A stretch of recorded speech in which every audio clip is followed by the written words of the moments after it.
Oke, baik, sahabat semua. Assalamualaikum warahmatullahi wabarakatuh. Salam sejahtera, salam sehat semuanya, dimanapun sahabat berada saat ini di seluruh wilayah Indonesia, mulai dari Sabang sampai Merauke. Kita tahu Jawa Bali saat ini masih PPKM level 4. Yang tertinggi itu berapa ya? Saya nggak tahu ya. Saya ini diajari begini-begini. Saya agak sedikit gaptek atau kadang-kadang misinformation. Level 4 itu tertinggi atau terendah? Saya kurang tahu, tetapi yang jelas level 4 itu mall belum dibuka kalau nggak salah, dan masih sama seperti yang selama 2 minggu atau 3 minggu terakhir kita mendapatkan di Jawa Bali. Jadi sahabat semua, kita tahu PPKM level 4 ini akan sampai tanggal 2 Agustus, dan hari ini informasinya yang terpapar sampai 45.000, naik lagi, kemarin 28 ribuan, sekarang balik lagi ke 45 ribuan yang terpapar, dan ini sungguh sangat berat. Kalau hal ini terjadi, ini feeling saya aja ya, feeling saya sekali lagi, ini bukan sesuatu analisa atau dari data. Feeling saya kalau sampai tanggal 2 Agustus tidak juga turun, masih 30.000 sampai 40.000 yang terpapar, maka tujuannya sahabat semua ya, kita belum berbicara yang lain dulu, kita biar memahami kondisi saat ini. Jadi niat pemerintah mengadakan PPKM yang saya sampai sekarang lupa artinya apa gitu, mohon maaf, ngapunten pisan, ngapunten. Jadi yang jelas adalah kita waktu awal-awal Juli itu kita terpapar 30.000, 40.000, 50.000. Kemudian pemerintah berharap kalau itu turun sampai di bawah 10.000 yang terpapar per hari, maka itu adalah masa PPKM dilepas dan kita kembali berkehidupan sosial seperti biasa, normal gitu ya. Dan ternyata setelah kemarin PPKM itu gagal membawa ke angka 10.000, kemudian diperpanjang lagi, dan sekarang diperpanjang lagi setelah sampai tanggal 25, 26 diperpanjang lagi, sekarang diperpanjang lagi sampai 2 Agustus. Nah, yang diharapkan adalah dengan PPKM itu adalah pergerakan manusia, human movement adalah di bawah 50%. Tapi kalau bisa 70%. Tapi apa daya, faktanya hanya 15%, alias yang 80-an persen masih bergerak seperti biasa. Karena itu tidak ada perubahan yang signifikan, walaupun cukup ketat di sana sini membatasi, tetapi agaknya perut lapar dan kebingungan akan rekening di bank dan kantong menipis itu membuat logika beberapa sahabat kita yang 80% ini nggak bisa diam gitu ya, sangat bisa dimengerti. Dan pemerintah berat sekali kalau masih 15% yang berada di rumah, kemudian dicoba perpanjang lagi, dan faktanya hanya 20%-an yang berada di rumah, alias yang 80%-an masih keluyuran keluar, walaupun makanan, bisnis sudah tidak banyak dibuka lagi. Dan masukan dari beberapa teman yang dulu pada saat di rumah dia pakai Gojek, pakai GoFood, pakai pesan-pesanan online, food online, ternyata rekening bulanannya meledak. Tidak bisa juga dia belanja tiap hari pakai food online, dan ini membuat mereka mengurangi belanja online. Dan yang terjadi adalah banyak pengusaha yang pivot dari manual pindah ke digital, juga tidak dapat penjualan yang baik. Akhirnya banyak orang sekarang masak makanan di rumah. Jadi pebisnis yang tadinya pivot sebentar ternyata tidak survive juga. Itu adalah fakta-fakta yang terjadi. Jadi saya rangkum bahwa yang diharapkan adalah 50% orang berada di rumah, faktanya hanya 15%. Sampai 2 kali perpanjangan PPKM, tidak turun juga sampai di bawah 10.000, masih 40.000 yang terpapar per hari, 45.000 hari ini. Dan kalau begini terus sampai tanggal 2 Agustus, maka kemungkinan besar PPKM ini akan diperpanjang, baik itu di level 4 atau level 3. Cabenya mungkin pedesannya agak berkurang, tetapi kita harus melihat fakta. Sebentar lagi 17 Agustus gitu ya. Di sini masyarakat bergerak lagi. Jadi Kalau itu bergerak lagi, masyarakat bergerak lagi, itu tidak pernah turun-turun di bawah 10.000, dan berita buruknya PPKM akan berkepanjangan. Jadi saya pikir masalah pemaparan COVID dengan PPKM ini terbukti tidak efektif gitu ya. Nah, mungkin kalau di setiap rumah dikasih duit 5 juta per 2 minggu, yang di daerah terpapar PPKM per kepala keluarga, mungkin mereka semua akan memilih diam, karena kalau mereka keluar mereka didenda 5 juta gitu ya. Kalau di dalam rumah dikasih 5 juta, jadi kalau keluar rumah di charge 5 juta. Mungkin orang Indonesia tuh memang mungkin jangan-jangan nggak bisa dipanis atau nggak bisa dihukum. Yang orang Indonesia tuh cocoknya adalah diberi hadiah atau diberi insentif. Jadi ya kepada kepala negara, pejabat saat ini, ya mbok pakai alternatif kedua, jangan dilarang. Kasih aja sudah duit, kasih vitamin gitu ya. Udah lepas aja, jangan-jangan ini pakai herd immunity, mungkin ya, karuan aja. Jadi ya vaksin diteruskan, vitamin dikasih setiap rumah, duit dikasih 5 juta sebulan gitu ya. Mungkin mereka akan manut sama pemerintah dan gagasan-gagasan ini tadi. Oke. Kemudian saya juga ingin mengabarkan bahwa kita mempromosikan yang namanya kibarkan bendera putih jika Anda atau sahabat semua punya masalah keuangan, masalah kesehatan, dan tugas sahabat semua adalah menurunkan bendera putih itu dengan menolong mereka. Jadi bendera putih itu adalah tanda, bukan menyerah, bukan kalah. Itu adalah tanda Anda butuh pertolongan gitu ya. Kita bingung kalau bendera kuning nanti di sebagian wilayah dibilang kematian, tapi di daerah Makassar putih malah dibilang kematian. Tapi ini bukan itu masalahnya. Kita hanya ingin memberi signal dari sesama untuk sesama bahwa kalau ada bendera putih naik, tanya dia, tolong dia gitu ya. Tetapi saat ini pemerintah dan partai yang mendukung pemerintah agak sensi gitu ya. Dianggap gerakan bendera putih ini adalah gerakan politik yang menganggap kalau itu banyak bendera putihnya dianggap pemerintah ini tidak perform, dan bendera putih ini gerakannya dicoba diganti dengan memasang bendera merah putih, yaitu pejuang melawan COVID. Ini yang saya sedikit heran, kok sensitif banget sih ya pada saat orang atas nama kemanusiaan bergerak dicap mau berpolitik gitu ya. Enggak lah. Kali ini nih politik nomor 5 kali. Nomor 1 adalah humanitarian atau keselamatan sesama anak bangsa. Kalau pemerintah nggak bisa bantu, kita coba bantu dengan berkontribusi menurunkan bendera putih. Jadi bendera putih sekali lagi bukan gerakan politik. Dan kalau Anda, wahai pejabat, sekarang memutuskan untuk memasang bendera merah putih sebagai bentuk perjuangan terhadap COVID, kita dukung juga gitu ya. Bendera merah putih kita naikkan. Tapi kalau teman kita lapar, kodenya apa? Kalau ditaiknya bendera merah putih kan perjuangan gitu ya. Nah, tapi terlalu politik. Saya lagi, ini bukan politik. Nggak ada niat untuk kita yang mempromosikan bendera putih ini sebagai gerakan politik. Gerakan bendera putih adalah gerakan sosial. Tidak ada niatan untuk berpolitik. Anda aja yang menjabat. Toh 2024 Anda juga selesai semua jabatannya ya. Dan saya titip ya, tolong utangnya jangan banyak-banyak, karena kami repot bayarin utang Anda gitu ya. Sekali lagi, kami nggak akan cawe-cawe kok sama Anda ya, tapi pasti kami suruh bayar gitu ya. Dan Anda ya mbok jangan nambah lagi utangnya gitu ya. Berat loh, hampir 6.500 triliun utangnya saat ini, dan pilihannya Ibu itu juga masih ngutang lagi, nambah 500 triliun lagi. Itu kalau hampir berapa ya kalau nanti di akhir masa jabatan, hampir 10.000 triliun. Itu kalau bunganya 5% setahun itu 500 miliar, hanya 500 triliun hanya untuk bayar bunganya. Kasihan Pak, kita nih Pak, New Mind ini Pak, nyaurin utang gitu ya. Anda dapat nama sama pestanya, kita yang nyuci piring Pak. Ya kasihan dikit lah, kasihan dikit buat anak-anak New Mind yang nanti berkuasa ini ya Pak ya. Jadi wahai pejabat, sekarang Anda boleh lakukan apapun, tolong jangan nambah utang gitu ya. Pusing kita nanti bayarnya, anak cucu kita bayarnya. Dan tapi tenang, kalau New Mind berkuasa, Anda nggak diganggu kok. Nggak ada masalah legal, nggak masalah buzzer menyerang Anda. Enggak lah.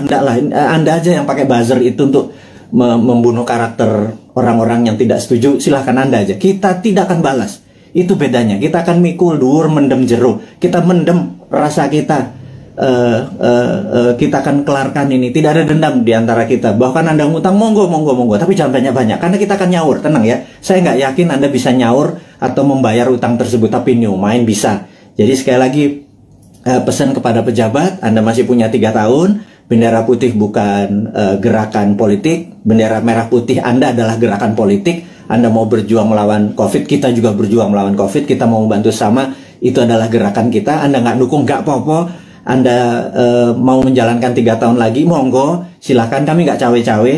Tapi pesan satu aja, jangan nambah ngutang ya, gitu, karena repot kalau ngutang diperpanjang. Karena pasti kami yang nyaur, kami yang ini. Anda sekarang silahkan, terus kedua, Anda boleh menggunakan buzzer, silahkan membunuh siapapun yang Anda mau oposisi, Anda mau eksekusi dengan buzzer Anda, silahkan.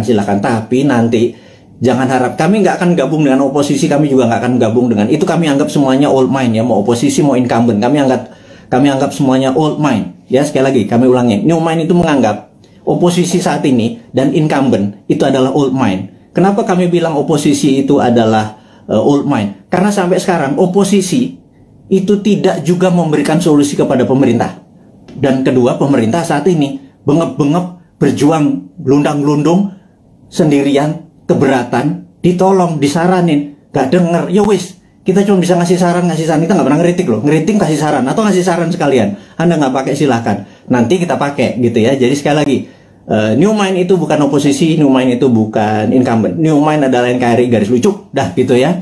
Jadi pesan kami sekali lagi kepada pejabat, jangan pernah ngutang gedean karena kasihan New Mind. Tapi kalau Anda bisanya ngutang, ya monggo, yang penting hidup ini NKRI masih tetap nyambung. Tapi kita akan semangat terus melunasi utang Anda. Satu, yang kedua adalah kita tidak akan cawe-cawe. Kita nanti tidak akan punya buzzer, gitu ya. Kita akan menggunakan semuanya baik, semuanya terbuka, semuanya pakai tepos seliro. Kalaupun saya nggak ngerti ya, saya mungkin nanti atau teman-teman akan sowan kepada senior-senior itu, gitu ya. Gimana ngurusnya waktu itu? Tapi yang New Mind tetap kita akan humble, rendah hati, dan tidak punya dendam ya. Itu kita berita yang di awal dialog malam ini, di malam Selasa di tanggal 27 Juli, di mana saat ini Santara alhamdulillah baru berusia 3 tahun, dan kami menyatakan masih perjuangan masih panjang untuk menolong UKM akar rumput. Kami baru saja menyalurkan total 3 tahun itu tidak sampai 200 miliar.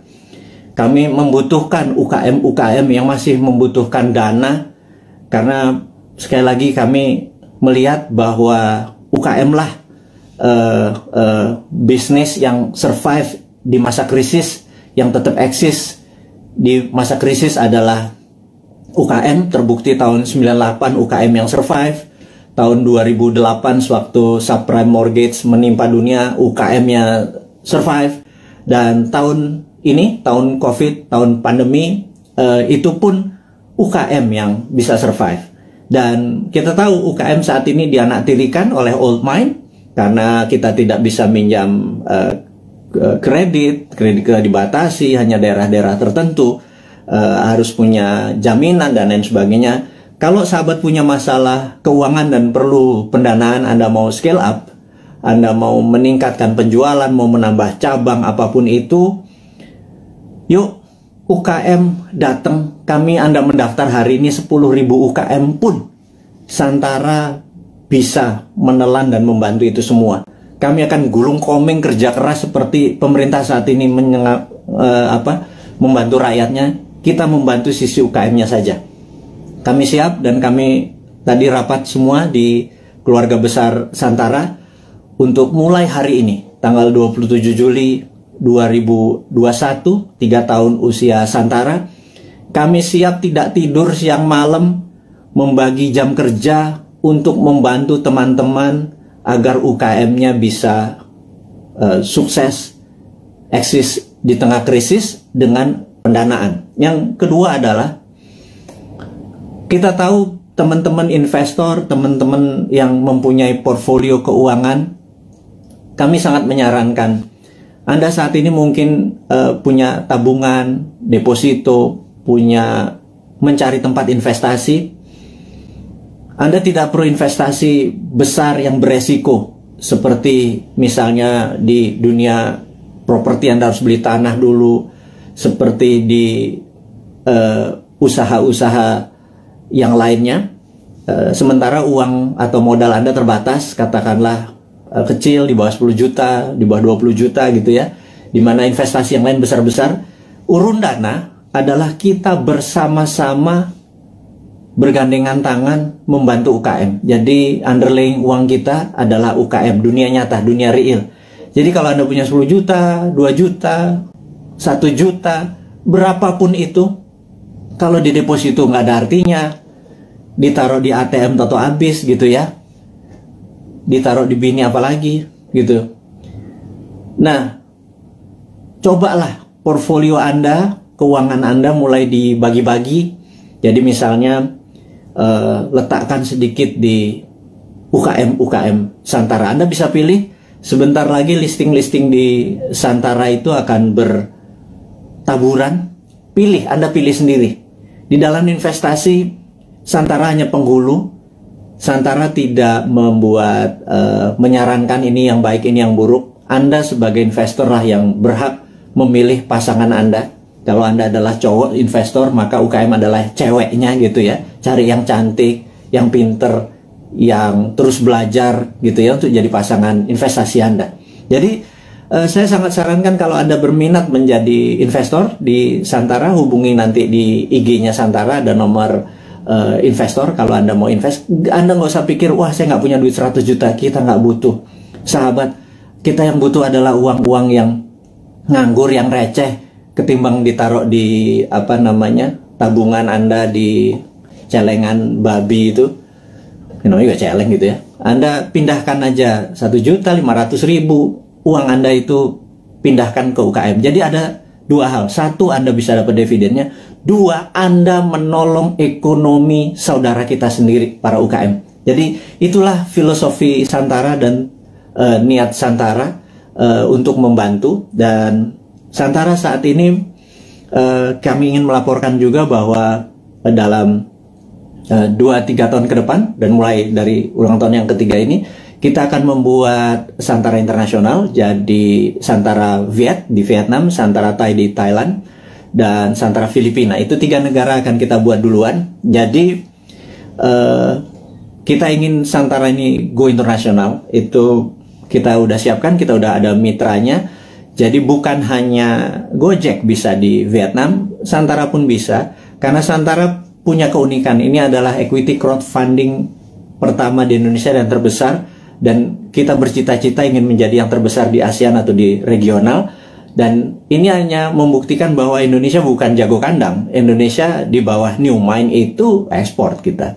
Buktinya Santara, karena di Vietnam, di Thailand, dan di Filipina tidak ada. Jadi kita go global, company kita dari sana ya dong untuk dong ya. Jadi Vietnam untuk Vietnam, Thailand untuk Thailand. Dia hanya pakai softwarenya kita. Dan mereka sangat antusias sekali. Nah, bayangkan kalau nanti ada 10.000 perusahaan Vietnam listing di Vietnam, tapi di Indonesia cuma 1.000. Yang ada masalah adalah orang Indonesianya. Orang Indonesia akan mikir kali ya. Banyakan mikir, banyakan analisa, kepinteran kali ya, jangan-jangan. Karena itulah saya pikir ke depan, mbok kurangi mikir gitu ya. Berprasangka baik, banyak baca, terus banyak berdiskusi yang sehat. Jangan ngikuti buzzer nggak buat kita pinter gitu ya. Buzzer buat kita hanya jadi kuda-kuda terus, curiga terus gitu.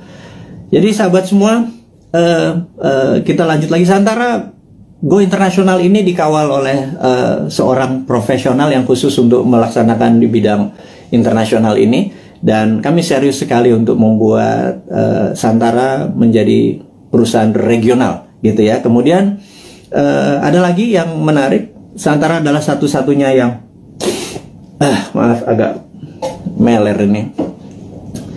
Jadi Santara satu-satunya saat ini yang siap dengan secondary. Secondary itu begini. Kalau Anda invest, Anda ingin exit, itu exitnya bisa di secondary. Jadi investasi itu ada dua. Satu dari dividen, di mana Anda dapat benefitnya, dividen. Dua adalah kenaikan dari nilai saham tersebut. Dan kenaikan nilai saham tersebut bisa Anda lepas di mana? Di secondary market. Jadi kalau Anda misalnya saat ini di IDX atau di Bursa Efek Indonesia, Anda membeli saham katakanlah BCA gitu ya, harganya lupa saya sekarang berapa, 30.000 atau 29.000 kali. Begitu Anda membeli, suatu hari harganya menjadi 30.000 atau 31.000, ada untung 1.000-2.000 perak. Anda selain dapat dividen dari BCA, Anda juga bisa exit, dapat 1.000 atau 2.000 rupiah per lembar saham yang Anda beli. Jadi Anda dapat capital gain-nya gitu ya. Nah, capital gain itu eksekusinya ada di secondary market. Jadi kalau Anda sekarang pemain kripto, Anda doge, Anda beli Bitcoin di harganya harga dari langit, misalnya 100 juta, sekarang harganya 101 juta, Anda jualan untung 1 juta. Itu namanya secondary market. Anda melepas secondary market. Nah, sebentar lagi Santara akan meluncurkan secondary market. Izin kita dari OJK sudah lengkap. Jadi bisa dibayangkan, saat ini ada 1 juta sahabat kita yang bermain di kripto gitu ya, uangnya tentunya saham-saham internasional, koin-koin yang Anda main adalah koin internasional, jadi uang Anda sebenarnya menguntungkan negara lain. Terus kemudian di Bursa Efek Indonesia juga ada sekitar 1,2 juta investor yang setiap hari ada di floor saham untuk jual beli sahamnya. Dan kita berharap sewaktu Santara secondary-nya dibuka, itu adalah teman-teman yang portfolio keuangannya tadi bermain mengharapkan capital gain, Anda bisa menolong UKM karena yang Anda beli adalah saham UKM. Benar-benar ada sektor realnya, yaitu membantu sahabat UKM di Indonesia. Dan apa yang terjadi kalau di Vietnam, Thailand, dan Filipina kita bisa bersama-sama, ini terlalu mulus kalau kita bilang sekarang ya.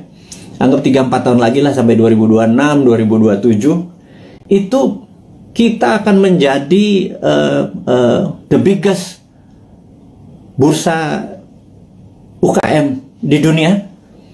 Dan ini akan membuktikan bahwa Indonesia sekali lagi bukan jago kandang. Indonesia memang layak 2045 menjadi superpower country. Sekali lagi, Indonesia tahun 2045 layak menjadi superpower country. Sayangnya saat ini ya, sudah 20 tahun kita dipimpin oleh 3 kepala negara, kita belum juga per hari ini menjadi negara superpower. Ya, saya sengaja membuat kata-kata ini untuk semua berpikir, bukan mengkritik, bukan ngeledek, bukan nyinyir, tetapi sebuah realita. 3 tahun kita dengan Ibu Mega, kemudian 10 tahun kita dengan Pak SBY, kemudian ditambah saat ini Pak Jokowi 7 tahun. Jadi total 20 tahun. Pertanyaannya, apakah Indonesia sudah menjadi negara superpower dalam 20 tahun? Jawabannya, kita masih negara pengimpor, kita masih negara penghutang, kita masih bergantung yuan dan dolar. Apakah itu dikatakan negara superpower? Gitu ya. Defisit neraca perdagangan kita sama Tiongkok membesar gitu ya. Produsen kita juga bukan barang-barang yang nilai tambah, tetapi masih bahan baku atau komoditi. Apa yang terjadi? Ini loh yang kita mau tanya. Wahai sahabat semua, yuk kita mikir bersama ya. Kita mikir bersama. 20 tahun kita sudah dipimpin oleh pemimpin besar. Ibu Mega adalah pemimpin wanita yang powerful. Pak SBY gitu ya, juga sangat powerful. 10 tahun dia memimpin. Kemudian Pak Jokowi juga sangat powerful, sudah 7 tahun dan masih 3 tahun lagi. Total 20 tahun saat ini. Pertanyaannya kita, apakah sudah jadi negara superpower? GDP per kapita waktu Bu Mega itu adalah 1.700. Kemudian sama Pak SBY dibikin sekitar 3.700. Kemudian saat ini Pak Jokowi naik 15% lah. 7 tahun naik 15%, jadi sekitar 4.000-an gitu ya. Kalau Pak SBY naiknya 220%. Kemudian Bu Mega naik sekitar 15% 3 tahun. Jadi saat ini kita ulangi lagi, apakah Indonesia menjadi negara superpower selama 20 tahun 3 presiden ini berkuasa? Nah, kemudian di 2024 para calon-calon yang ada itu genre politiknya adalah mirip dengan ketiganya. Misalnya kita sebut aja Pak Prabowo, ya dia adalah ke Ibu Mega gitu ya. kemudian ada AHY mungkin ya, itu dia ke arah Pak SBY. Kemudian ya ada nama-nama seperti Pak Ganjar, Erick Thohir dan lain sebagainya, seperti istana sekarang atau Pak Jokowi genrenya. Apakah dengan mereka menjadi presiden 2024 sekarang yang ada di etalase politik sekarang ini, apakah selama 20 tahun ke depan akan membuat Indonesia menjadi negara superpower? Tanya deh, gitu ya. Anda kan ngefans tuh ya sama Pak Ridwan Kamil, ngefans sama Pak Ganjar. Nggak salah ngefans sama mereka. Saya juga ngefans loh, teman saya semua gitu ya. Tanya, 5 tahun dengan mereka, 10 tahun dengan mereka itu akankah membuat Indonesia menjadi negara superpower gitu ya? Nah, pertanyaan berikutnya. Emang ada negara dalam 20 tahun menjadi negara superpower gitu ya? Itu kan, ini Sontoloyo ngomong doang lu si Bosman ini, emang ada negara dalam 20 tahun menjadi negara superpower? Oke. Saya ini saya pembaca buku cukup gila gitu ya, dan dari video IG live terakhir dan hingga saat ini saya lagi membaca buku Deng Xiaoping the Transformation of China dari Ezra Vogel. Bukunya 700 halaman, saya baru baca 500 halaman. Very powerful sekali Deng Xiaoping ini. Dan ini yang saya mau ceritakan, apakah dalam 20 tahun emang ada negara menjadi superpower? Oke, jawabannya adalah begini. Sahabat semua, di tahun 1918 Perang Dunia Pertama berakhir. Dan disitulah Jerman kalah perang. Jerman harus menanggung hutang atau biaya Perang Dunia Pertama yang rusak tadi ke negara pemenang perang. Jadi sudah Jermannya miskin, Jermannya harus membayar kerusakan yang dia buat. Jadi Jerman kalahnya dua. Udah rata tanah di Jermannya, Jerman harus bayar utang. 1918. Kemudian 1933 Jerman menyerang Polandia. 36, 39 masuklah Perang Dunia Kedua gitu ya, sampai tahun 45. Udah, kita sederhanakan aja. Dari 1918 sampai 1938 itu 20 tahun. Jerman menjadi negara superpower.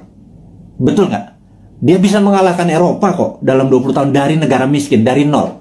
Pertanyaannya, apakah waktu Jerman selama 20 tahun itu untuk menjadi negara superpower, Jerman ngutang IMF?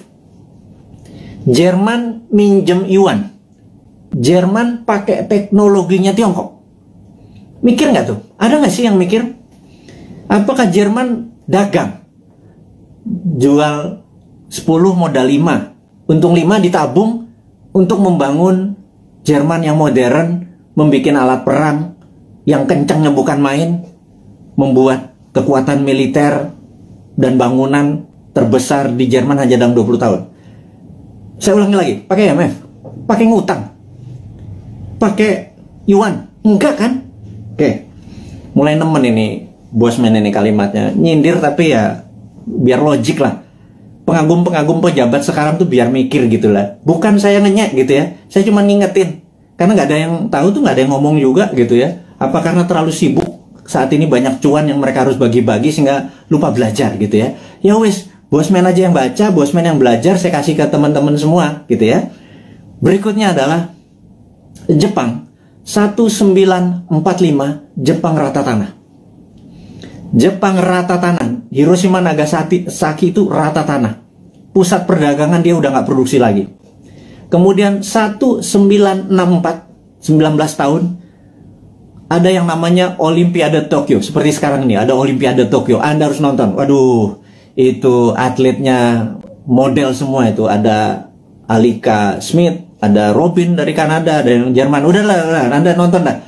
Jangan kebanyakan nonton acara sinetron di Indonesia, itu nggak ada pelajaran apa-apa itu. Sekarang udah sehat, kita semangat nonton Olimpiade yang saat ini ada di Tokyo gitu ya. Oke, balik lagi ke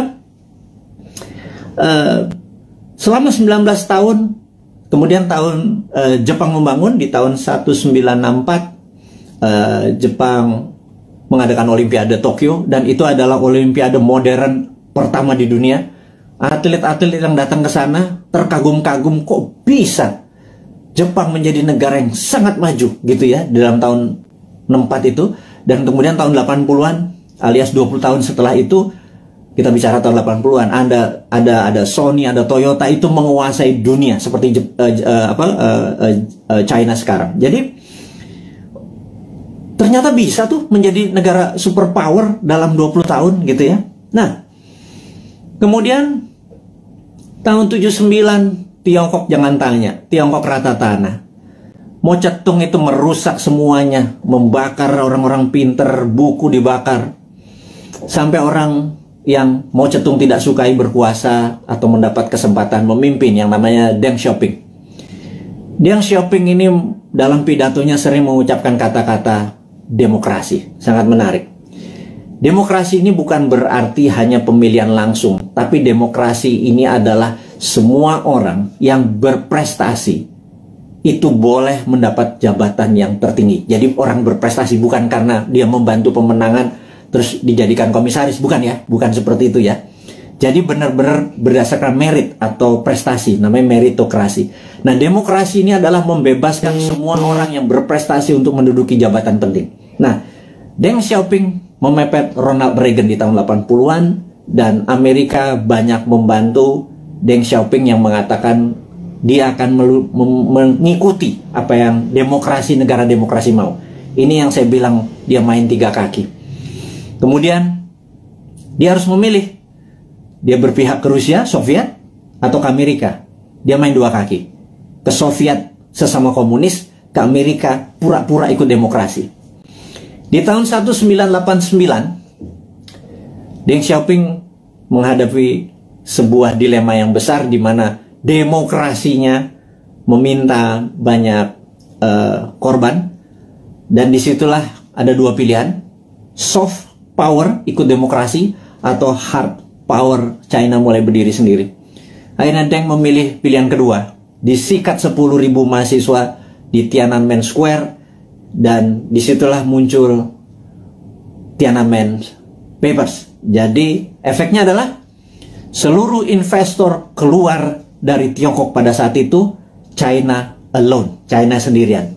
Di tahun 89, para petinggi PKC, Partai Komunis Cina, memutuskan fuck IMF. Nah, kalimat gue ngomong gini nggak apa-apa ya. Kemudian dia mengatakan waktu ada Tiananmen, Gorbachev itu ada di Tiongkok. Deng Xiaoping di bukunya bilang Gorbachev goblok katanya gitu. Nah, akhirnya benar, perestroika dan glasnost-nya Gorbachev merubuhkan Uni Soviet gitu ya. Sementara Deng Xiaoping dengan protokol Tiananmen-nya membuat China 89 ya, sendirian, semua ditinggalin sama perusahaan-perusahaan asing. Dia mulai memprinting renminbi dengan yuan dan lain sebagainya, itu udah saya lama ceritakan. Puncaknya adalah tahun 2008 pada saat Olimpiade Beijing. Jadi tahun 1989 sampai 2008 adalah 19 tahun. Oke, kita buletin aja. 20 tahun. China menjadi negara superpower. Sekali lagi.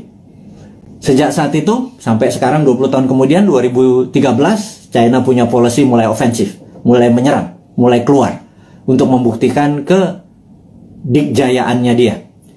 Selama 3.000 tahun, Tiongkok adalah negara trader terbesar di dunia.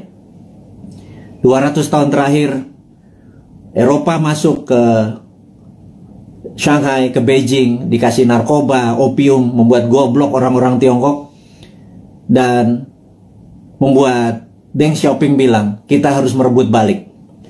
Kemudian apa yang terjadi 20 tahun setelah tahun 89, tahun 2008 adalah puncak ekonominya Tiongkok, dan sekarang dia terus berjalan. 20 tahun kemudian, dalam 40 tahun, Tiongkok kembali menjadi negara trading terbesar di dunia dan negara kedua terkaya setelah Amerika.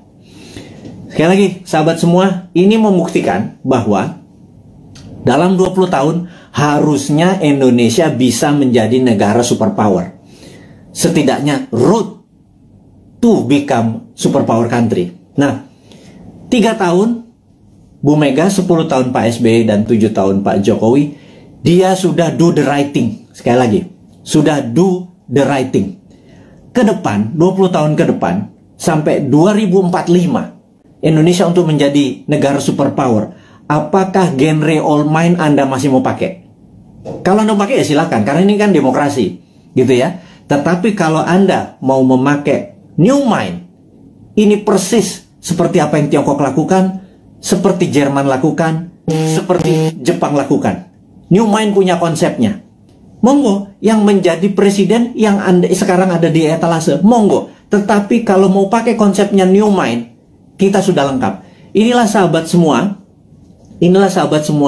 sahabat-sahabat Bosman kaum Sontoloyo dari Republik Sontoloyo ini. Saya minta Anda semua sekarang mempromosikan ini semua. Bukan karena Bosman mau jadi presiden. Enggak, lupakan. Enggak penting. Yang penting kita cuma sejahtera. Untuk sejahtera itu harus punya konsep menjadi negara besar di tahun 2045. Gitu ya. Nah, untuk itu sekali lagi sangat rinci. Gimana caranya? Yaitu contohnya adalah kita tahu UKM saat ini 97% angkatan kerja itu adanya di UKM. Saya ulangi lagi. 97% angkatan kerja itu ada di UKM. Gara-gara pandemi, 9,7 juta sahabat kita menganggur. Karena Pak, UKM yang terpukul. Berikutnya, UKM saat ini belum menjadikan karpet merah difasilitasi oleh pejabat negara. Karena kita belum bisa berdaulat UKM itu. Padahal ada lebih 50 juta UMKM ya, dari mikro, kecil, menengah, yang menghidupi 97% angkatan kerja. Jadi, kalau angkatan kerja ini mau mendapatkan lapangan kerja, bukan perusahaan besar yang dikasih pendanaannya, tetapi perusahaan UKM, gitu ya. Nah, Santara saat ini hadir untuk membuktikan bahwa konsep new mind itu berjalan. Dari kita untuk kita, dari sesama untuk sesama. Ingat, bendera putih adalah dari sesama untuk sesama. Kita nggak perlu IMF, kita nggak perlu Yuan, kita nggak perlu Jepang, kita nggak perlu Amerika, kita nggak perlu Tiongkok. Setuju ya? Dari kita untuk kita, itu bendera putih. UKM juga harusnya dari kita untuk kita. Jadi investor receh masuk 2 juta, 200 ribu, 500 ribu. Tolong angkat itu UKM. Ada jutaan UKM yang mau kita angkat. Ada jutaan sahabat kita juga punya duit nganggur gitu ya. Gabungkan semua. Santara hanya platform. Santara bukan membuat UKM besar. Yang buat UKM besar ya para UKM-nya. Yang buat kaya adalah investor itu pilih UKM yang benar. UKM itu marginnya itu jauh lebih besar dari perusahaan-perusahaan besar. UKM itu untungnya bisa 30%, 40% gitu ya. Dan inilah yang saya harapkan teman-teman portfolio keuangan Anda. Sekali lagi, bagilah kalau Anda punya 10 juta, 9 juta Anda taruh dimanapun boleh. 10%-nya taruh deh di UKM. Anda membantu UKM, 10% membantu UKM. Kalau saat ini uang beredar adalah 6.000 triliun, 10%-nya masuk ke UKM atau 60 triliun. 60 triliun itu untuk menghidupi UKM itu adalah dari kita untuk kita. Itu kita negaranya berdikari. Nggak kita jadi ekspor, kita nggak ngutang gitu loh. Nah, sahabat semua, di ulang tahun Santara ketiga dengan berapi-api si Bosman Sontoloyo ini ngapunten minta izin tanpa niat menyinggung siapapun, tetapi kita mengkritik diri kita sendiri bahwa yuk 20 tahun kita ucapkan terima kasih kepada pemimpin-pemimpin kita yang telah membawa kita ke saat ini, kita masih utuh negaranya. Dan ke depan kita harus mempunyai konsep baru. Konsep baru ini adalah yang kita akan lakukan adalah membangun akar rumput, gitu ya. Membangun akar rumput ini adalah bisnis akar rumput kita bantu, adalah investor akar rumput kita bantu. Jadi itu adalah informasi. Dan ini terakhir berita internasional. Jadi ada 3 step tadi ya, lokal tentang pandemi, bahwa kita belum melihat pandemi ini akan berakhir sampai habis 17 Agustus sampai Agustus, belum melihat. Kalau ditambah tadi masih itu, jadi kita harus melakukan strategi-strategi. Tetapi, nah ini kita harus bicara tidak selalu sisi negatifnya. Selalu setiap hoax itu ada key, setiap jatuh itu ada naik gitu. Setiap jatuh pasti ada peluang. Nah, sahabat semua, kita mau mengingatkan bahwa kapan moment of greatness dari Indonesia itu. Moment of greatness adalah mulai Oktober 2022. Bukannya jauh ya, itu angka dekat sekali. Kenapa? Karena G20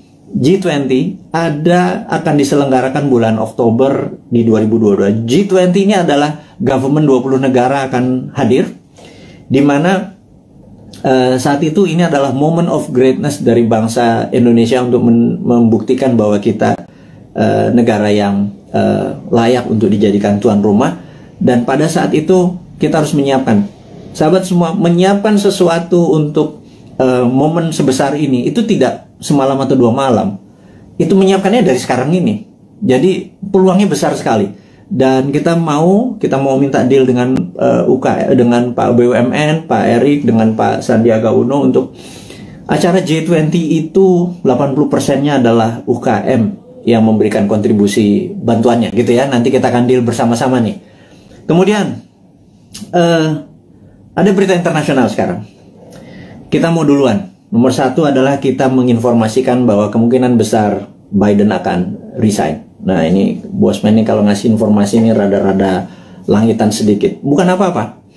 Karena berbisnis, bernegara, itu kita bukan hanya menyadari kekuatan politik lokal atau minat dari lokal, bahwa kekuatan asing itu patut dipertimbangkan, gitu ya. Dan kita tahu cara berpolitik 7 tahun terakhir ini kental politik lokal, gitu ya. Tidak peduli sama politik luar negeri. Bahwa misalnya kita sangat miring ke Tiongkok gitu ya. Seakan-akan di dunia ini negara cuma Indonesia dan Tiongkok gitu. 190 negara lain tuh nggak kenal tuh. Emang ada negara Nauru ya, emang ada Solomon Island ya, emang ada negara Sri Lanka ya, gitu ya. Ini saya suka heran gitu ya, kok negara Tiongkok apa-apa Tiongkok gitu ya. Nah, kita cuma mengingatkan itu kan old mind, cuma satu negara yang ada di kepala mereka. Kalau new mind negara itu 190 negara gitu ya. Nah, kita harus melihat bahwa kemungkinan besar Biden akan resign. Hanya sekedar mengingat bahwa kita tahu Trump waktu kalah itu ada yang mengatakan 4 negara bagiannya direkayasa, dan pada saat malam sebelum pelantikan Biden melakukan lobby, dan ini saya ceritakan kepada sahabat semua ke Pentagon. Dan Pentagon agaknya mempunyai limit terhadap Biden karena dia dianggap lemah dan Amerika tidak bisa menang perang lawan Tiongkok kecuali Biden dilengsarkan dengan alasan kesehatan. Ya, ini sekali lagi. Kemudian naiklah Kamala Harris, dan ini kuncinya, siapa yang jadi wakil presidennya Kamala Harris, that's the key. Saya nggak bisa kasih tahu sekarang karena saya emang nggak tahu. Tetapi ini harus menjadi perhatian sahabat semua, jadi bahan renungan bahwa oh iya, bernegara itu ada negara besar gitu ya. Karena dolar saat ini menguasai 65% transaksi dunia, dan itu namanya Amerika. Yuan saat ini cuma 1%-an yang namanya Tiongkok gitu ya. Terus kenapa transaksinya pakai yuan, kita juga nggak ngerti kadang-kadang. Terlalu pintar mungkin ya, karena banyak prestasi.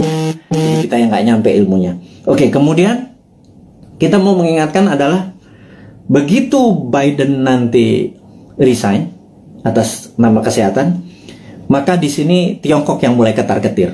Jadi Tiongkok memang waktu kemarin PKC, Partai Komunis Cina, merayakan ulang tahun ke-100, Xi Jinping dengan retorik, dengan pidato yang orasi luar biasa, mengatakan bahwa akan memenggal kepala negara yang membuli Tiongkok. Dan ini kata-katanya sangat ofensif gitu ya. Jangan-jangan kalau gue yang jadi presiden dipenggal duluan sama dia, karena gue ngebully terus dia kan gitu ya. Ngebully sebenarnya bukan anti Tiongkok. Kita akan terus bermitra dengan siapapun. Kita akan tiru bagaimana Tiongkok jadi besar, tetapi kita bukan negara yang dirugikan. Buktinya saat ini trading kita dengan Tiongkok adalah Tiongkok yang surplus, kita yang defisit. Jadi kita kalau menjadi presiden nanti, kaum Newman bilang kita harus impas dong, jangan lo yang positif, kita juga harus positif atau impas, jangan kita yang defisit gitu ya.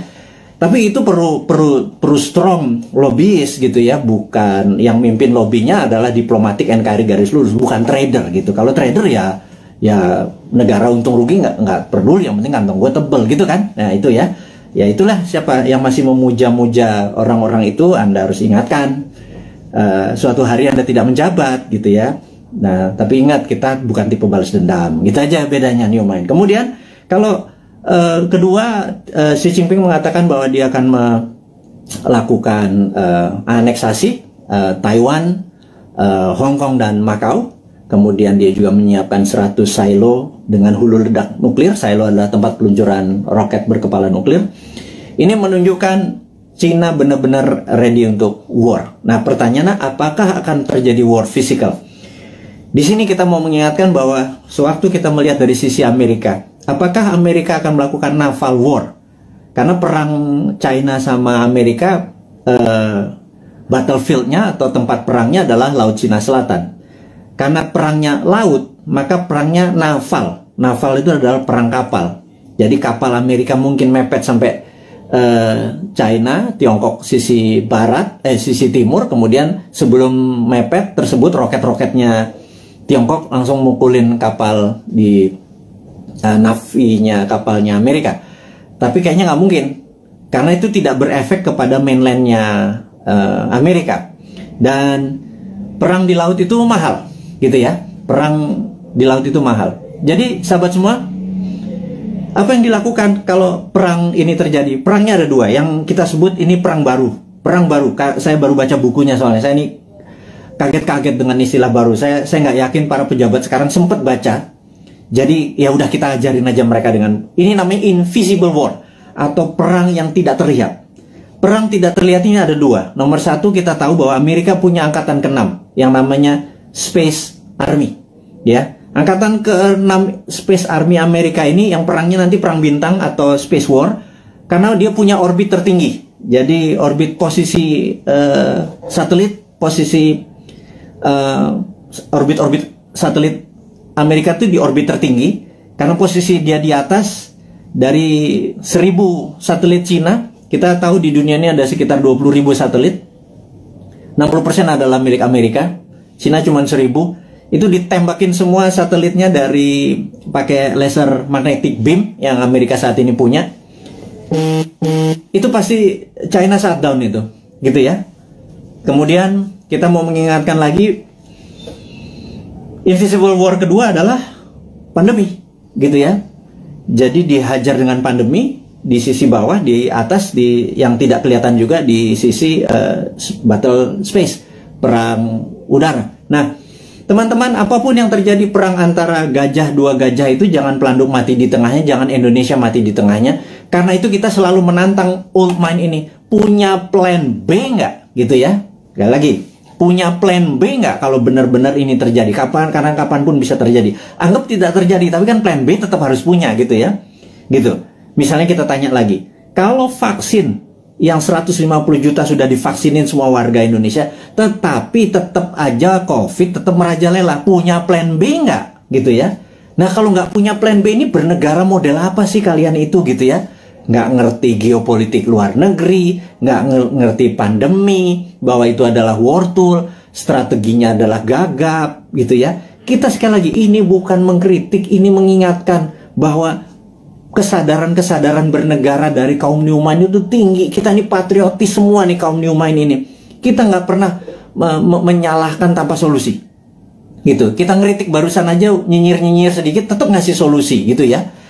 Nomor satu, solusinya apa? Itu kita kasih berita internasional bahwa Biden mungkin resign, China sama Amerika mungkin eskalasi perangnya akan tinggi. Kemungkinan perangnya adalah invisible war, yang satu pakai space orbit tertinggi, dan kemudian pakai COVID atau pandemi, gitu ya.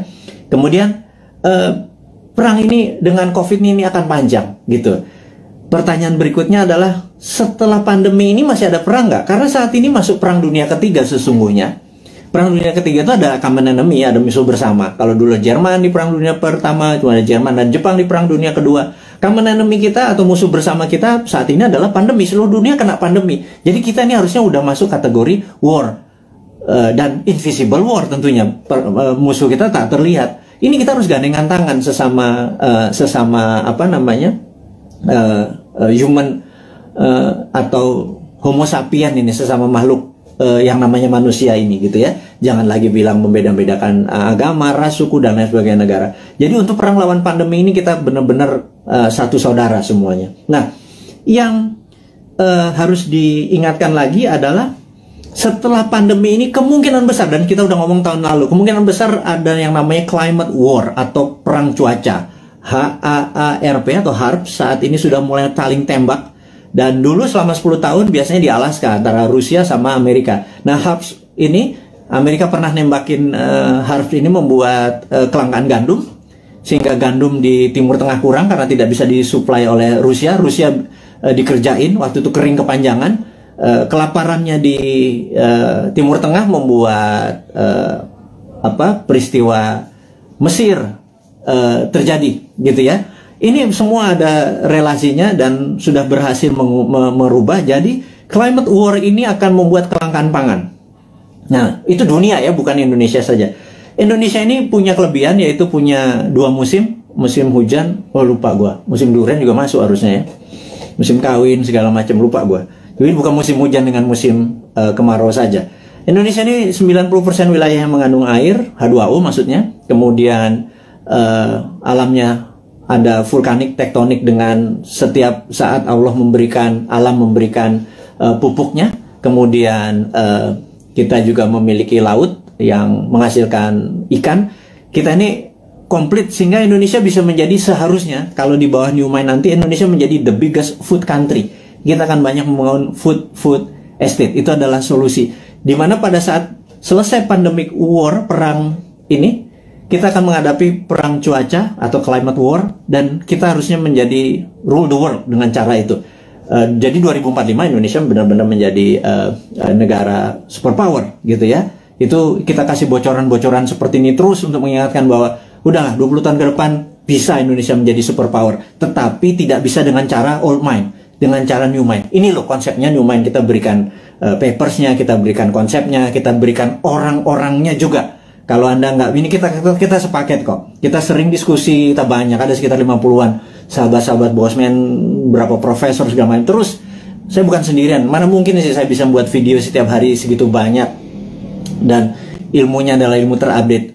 Itu kalau nggak dengan profesor-profesor yang berada di sekeliling saya yang benar-benar mencintai tanah air ini dan benar-benar memahami geopolitik dan geostrategi. Itulah para kontributor yang terus membuat New Mind selama 3 tahun ke depan menjadi pintar. Yang saya harap sih sebenarnya saat ini kan masih 3 tahun, yang old mind minggir, sekitar 30 menteri minggir, menteri-menteri New Mind masuk gitu ya. Tapi ya benar-benar harus versinya New Mind. Nomor 1 misalnya BI kita bubarin di bawah, masuk di bawah Menteri Keuangan, jadi Dirjen Moneter gitu ya. Waduh, kalau kayak gitu mah waduh, kita printing money, kita kasih ke UKM produksi tentunya, bukan UKM non produksi, UKM produksi dulu supaya nggak terjadi inflasi. Inflasi adalah kalau uang beredar tidak sama dengan produksi. Jadi uang beredar harus sama dengan produksi. Berapapun uang dicetak selama produksinya sama, tidak ada inflasi. Kecuali ilmu lama ya, ilmu supaya kita ngutang terus dengan IMF itu nggak boleh printing money. Yaitu ilmunya old mind. Monggo silahkan, masih 3 tahun lagi. Atau mau sekarang mau dibantu sama kita boleh. Minggirlah 30 orang itu, atau minggir semua kabinetnya. Masuklah generasi New Mind ini. Nah kalau enggak ya udah kita nunggu 3 tahun lagi. Tapi sekarang selama 3 tahun kita minteri 200 juta saudara kita debat ilmunya New Mind dengan Old Mind. Kita debat, kita buka, dan sahabat semua, Anda adalah pahlawan-pahlawan. 4.600 ini orang yang mendengarkan Bosman saat ini. Anda adalah orang-orang yang luar biasa yang punya ilmu ini. Yang Anda saya yakin Anda berdebat dengan siapapun, Anda udah punya basic ilmunya yang luar biasa. Nah, terakhir saat ini informasinya sahabat semua, entah bagaimana di YouTube itu banyak sekali cerita tentang Satrio Piningit gitu ya.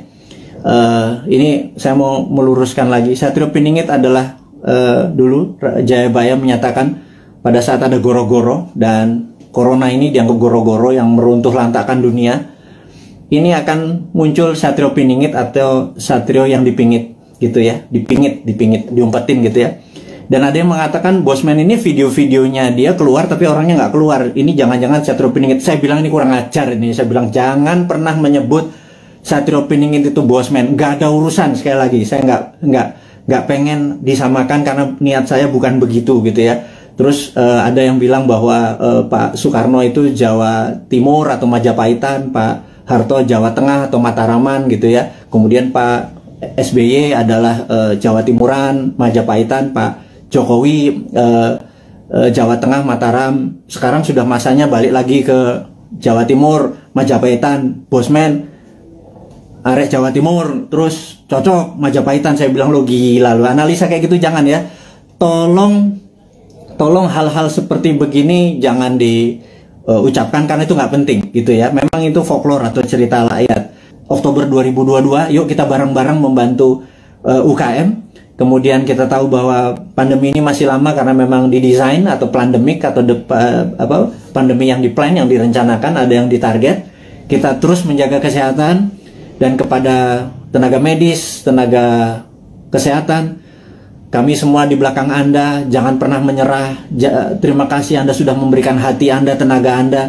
Saya dan kami cuma bisa mendoakan bahwa terbaik buat Anda, keselamatan buat keluarga Anda, terus menjaga kesehatan. Dan kepada sahabat semua di Indonesia dan dimanapun Anda berada, kaum NKRI garis lucu ini, teruslah mendoakan kita supaya menjadi yang terbaik, saling membantu sesama. Hairul kalam, saya ucapkan terima kasih. Wassalamualaikum warahmatullahi wabarakatuh.